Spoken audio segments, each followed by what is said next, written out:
It was year 2015 and I bought Xiaomi's first phone in India, their Mi 3 at 14,000 rupees, a price which was unheard of for a Snapdragon 800 device. Time went on and flagship killers kept getting more expensive, and even brands like OnePlus couldn't decide if they were a budget smartphone brand. Enter the Pocophone F1, a device that brings back the loco value for money Xiaomi started getting known for, and we are going to see if this phone delivers to the hype in this video. Even though you probably know the answer because I am pretty late to the Poco review party. Hey guys, I am Siddharth and the OnePlus 6 has been my daily driver for some time, so I am going to share my thoughts on how much of a compromise I felt the Poco F1 was in the 1 week that I used this phone for.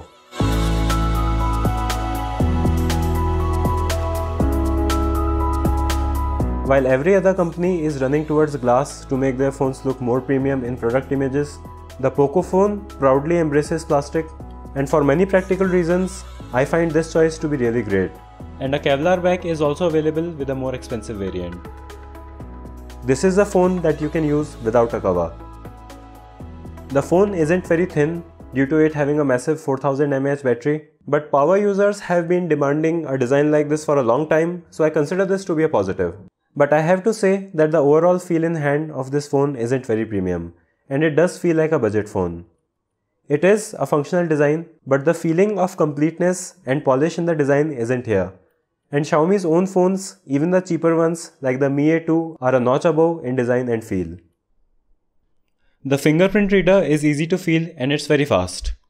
And this phone also has a headphone jack with a hybrid dual SIM slot, allowing you to use a microSD card, which is amazing. I am very happy to see that Xiaomi did not compromise with the screen. While they had to downgrade from the OLED panel of the Mi 8, this IPS display is very good. The colors are accurate with great and balanced level of saturation. The viewing angles are also great, and the black levels are also good for an LCD display. And if you are going to use your phone for VR, the LCD panels are actually better. The display gets bright enough to be easy to read in sunlight, and it also gets very dim so you can use it comfortably at night. You can not only adjust the color temperature but also shift the colors towards any color in settings, so I added a slight green shift that I felt was needed. I don't like how wide the notch is or the fact that it looks like iPhone X, but it is what it is. This phone has a dedicated IR illuminator and camera, which is a step up from basic face recognition of phones like OnePlus 6, so it also works perfectly in complete darkness. While this isn't as sophisticated and secure of a system as the iPhone X or the Mi 8, it's still great to have in a device like this. This also works very fast, and at least for me, it's secure enough to not be of concern. Xiaomi may tell you that this is a sub-brand, but they surely cannot part with MIUI. I like MIUI, it looks good and you don't need to install many third-party apps, but I don't prefer it over stock Android or Oxygen OS. This phone will get MIUI 10 soon, and that looks really great. The Poco philosophy is all about its performance, and the Snapdragon 845 chip inside is the biggest selling point of this phone. So unsurprisingly, performance is as good as any other flagship. After the recent updates, MIUI has got as fast as stock Android, and with 6GB RAM that this phone has, it runs very well and there aren't any lags or delays whatsoever. This phone is liquid cooled, and that isn't just a gimmick. I did some VR tests on both phones, which makes my OnePlus 6 very hot. The Poco phone also got warm, but it was around half as hot as the OnePlus 6, so the liquid cooling does actually work. And with the powerful Adreno 630 GPU and with 4000 mAh of battery, this phone is also a very good gaming phone that will play the best of Android games available, and it will also be able to play them for longer while staying cooler. And of course, it excels at the benchmarks too. This phone is really aimed at enthusiasts. It has a 12 megapixel f1.9 primary sensor, and I like that they used a 5 megapixel sensor for the secondary camera, which is only used for sensing depth.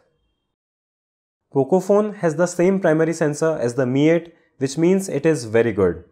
While it tries to make images look more colorful instead of natural, the end result is actually good, and there is plenty of detail with low levels of noise. The front camera, which also shares the sensor with the Mi 8, also takes really great shots, and both of these phones perform well enough for me to not prefer one of these phones over the other.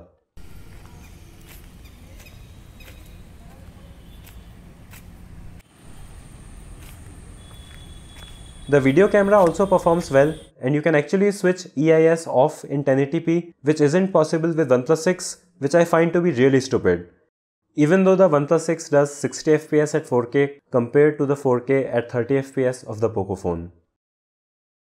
Portrait mode works surprisingly well, and you can also adjust the blur effect after taking the shot, and you can also do the iPhone-like fake 3D lighting which has been plaguing the smartphone industry. The camera on this phone is not a compromised experience, even though the lack of optical image stabilization does affect the low light shots. This phone has a very good loudspeaker. The earpiece acts as a second speaker for some stereo effect, and while that helps it a little, the speaker driver at bottom itself is really great and you can easily watch YouTube videos without needing earphones. The Poco phone packs a massive 4000 mAh battery, and battery life is unsurprisingly great. With my typical conservative usage, I was able to clock in over 8 hours of screen on time before the battery dropped to 16%. So this battery can actually last for 2 days if you have a life and you don't waste 5 hours on your phone every day. Xiaomi was somehow able to ship this phone with a quick charge 3.0 charger, which was quite surprising for me considering the price point of this phone. It is really great to have. So in conclusion, I can say that this phone delivers more than the hype around it. After testing it for my review, I did go back to my OnePlus 6 because of its AMOLED display, software, dash charging, water resistance, gestures, better overall feel and design with a much less horrible notch. But switching to OnePlus 6 was also a downgrade in some areas because the Poco phone has a much better loudspeaker, a microSD card which I could really use, it has a significantly longer lasting battery, face unlock tech that also works better, and it also stays cooler in some workloads. And if I drop and break my OnePlus 6, I'll have to go outside of the city to get it repaired, as OnePlus still doesn't have a service center in my city, while I have had a surprisingly great service center experience with Xiaomi. So while I prefer the OnePlus 6 overall, the Poco phone definitely didn't feel like a compromised experience. And when you consider the price difference between these two phones, the Poco phone definitely delivers a loco value for money at 21,000 rupees. It is a phone that is aimed at power users, but it is priced like a mid-range phone. And I am very happy that a device like this exists because this phone will deliver a great smartphone experience for a lot of people who have enthusiasm for technology but cannot afford something like the OnePlus 6, or they just don't consider the OnePlus 6 to be a good value for money. So thanks for watching this video. Give it a thumbs up if you liked it or a thumbs down if you disliked it. Subscribe to my channel with notification bell for more videos like this, and I'll see you in the next one.